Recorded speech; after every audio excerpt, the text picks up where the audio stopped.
चाचा जी मैं colonel litre का बड्डी आया है इतने इंज गल है तो थोड़ी मेरे कन्नै प्रॉब्लम हुई है। आहो मतलब मैं रोना नहीं चाहता, मैं सेठी साहब की भी अपने रिपोर्ट दी थी कि इंज गल है, मैं रोना नहीं चाहता इत्थै।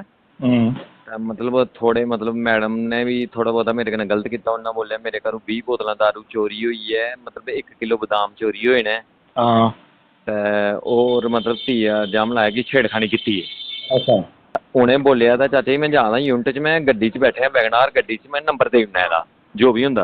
आहो हाँ जी हाँ जी। ठीक है मैं बाकी मैडम ने मिगी कक्ख नहीं आख्या, जो भी सनांदे रहे अपने बड्डी सनांदे रहे। मेरा आई कार्ड भी 33 कोर च है। क्या चंद शराब की बोतलों, 1 किलो बादाम और आधा लीटर जूस के डब्बे के लिए ली जा सकती है किसी की जान? राइफलमैन अमित सिंह के खानदान का शक किसकी है जानिब? देखें ये खास रिपोर्ट। 14 सितंबर 2023 ये वो दिन था जब राइफलमैन अमित सिंह के घर वालों को ये इत्तला मिली कि एक लॉज से उसकी पुरस्कार हालत में लाश बरामद हुई है, जिसके बाद उसके घर में मातम छा गया। राइफलमैन अमित सिंह की 20 जनवरी 2024 को शादी तय पाई गई थी, लेकिन उससे करीबन 3 महीने पहले ही उनकी मौत हो गई। राइफलमैन अमित सिंह जो इस साल सितंबर में मगरबी बंगाल के एक लॉज में पुरस्कार हालत में मुर्दा पाए गए थे, उनके अहले खाना ने इल्जाम लगाया है कि उन्हें उनके आला अफसर की बीवी ने हरासा किया था, जिसके बाद वो ये भी दावा करते हैं कि अमित किसी मुजरिमाना साजिश का शिकार हो गया। मरहूम राइफलमैन के खानदान ने अली टाइम से राब्ता कर कुछ इंकशाफात किए हैं, जिनमें अली खाना ने अमित और उनके चचा की अपने भतीजे के साथ आखिरी फोन पर होने वाली बातचीत की रिकॉर्डिंग पेश की है। रिकॉर्डिंग में दोनों के बीच हुई बातचीत में अमित को साफ सुनते पाया गया है कि वो कुछ मसाइल से दो चार है। अमित ने अपने चचा को बताया है कि सुपीरियर की बीवी ने उस पर कुछ इल्जामात लगाए हैं जो कि चोरी के हैं, जिसमें उसने दावा किया है कि उसके घर से शराब की 20 बोतलें, 1 किलो बादाम और आधा लीटर जूस चोरी किया गया है और अमित ने इसके साथ बदतमीजी भी की है। यहाँ अमित को ये कहते हुए भी सुना गया है कि मैडम ने किसी वीडियो का भी दावा किया है। वहीं कॉल पर यह भी बताया है कि हालांकि मैडम ने सीधा अमित को ऐसा नहीं बोला है, तमाम इल्जामात उसके साथी के जरिए उस तक पहुंचाए गए हैं। चचा से फोन पर बात करते हुए अमित ने ऐसा भी बताया है कि उसने अपने यूनिट को इत्तला कर दी है और अब उन्होंने अमित को वापस रिपोर्ट करने को कहा है। वाज़ा रहे कॉल के दौरान बात करते अमित वैगनआर में बैठा हुआ था और गाड़ी का नंबर भी चचा को देने का कह रहा था। मजीद ये भी अमित ने बताया कि वो अपने यूनिट से 3 घंटे की दूरी पर है और इसका आईडी कार्ड भी यूनिट के पास है।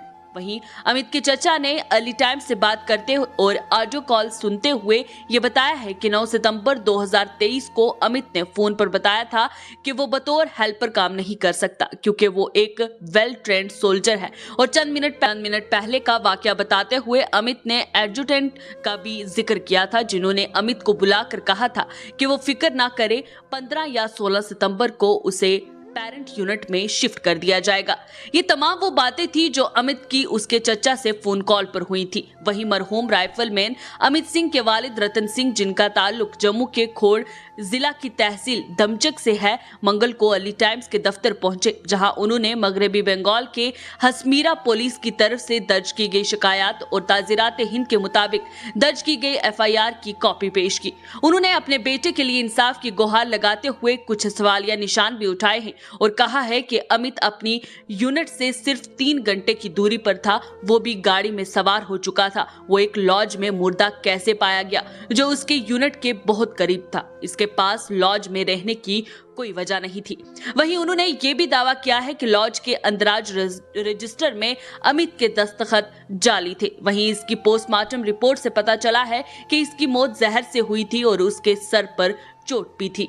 राइफलमैन अमित के लवाकीन ने सुपीरियर की अहलिया पर इल्जाम लगाते हुए कंप्लेंट में इस दरख्वास्त की बुनियाद एक इंतहाई परेशान कुन और मशकूक वाकया बताई है, जिसमें उन्होंने कहा है कि अमित हाल ही में अपने आला के घर में यानी कि अफसर के घर में मावन यानी कि हेल्पर के तौर पर मुंसलिक हुआ था और वक्त गुजरने के साथ साथ ये बात वाज़ेह हो गई कि अफसर की बीवी उनके बेटे को एक्सप्लॉइट कर रही थी, रात गए तक काम करने जैसे नाजायज मुतालबात कर रही थी, जो इसकी ड्यूटी का हिस्सा बिल्कुल भी नहीं था। इसकी इन कार्रवाइयों में एक और राइफलमैन ने मदद की और मैडम के लिए प्रॉक्सी के तौर पर काम किया। मजीद बोलते हुए अमित के वालिद ने अर्ली टाइम्स को बताया कि उनके बेटे के अफसर ने उसे अपनी बीवी के तशद्दुद का निशाना बनाया क्योंकि उसने कभी मुदाखलत नहीं की और ना ही अपनी बीवी को अमित से नामुनासिब मुतालबात करने से रोका। और जब अमित ने आखिरकार इन गैर मजाज फराइज को अंजाम देने से इनकार कर दिया तो मैडम ने इस पर चोरी और हरासा करने का झूठा इल्जाम लगाना शुरू कर दिया और अफसोसनाक तौर पर वो 14 सितंबर 2023 को अपने पेरेंट यूनिट में वापस आते हुए अपने यूनिट से सिर्फ 2 किलोमीटर के फासले पर एक लॉज में मुर्दा पाया गया। इससे शदीद तशवीश पैदा होती है क्योंकि इसके लॉज में रहने की कोई वाजिया वजह नहीं थी। इसी बीच मरहूम राइफलमैन के अहले खाना ने शिकायत में ये भी कहा है कि उन्हें ये भी पता चला है कि एक और राइफलमैन अमित सिंह के साथ था जब वो अपने पेरेंट यूनिट में वापस जा रहा था और हैरत अंगेज तौर पर इसका दावा है कि उसे इस वाक़े का कोई इल्म नहीं।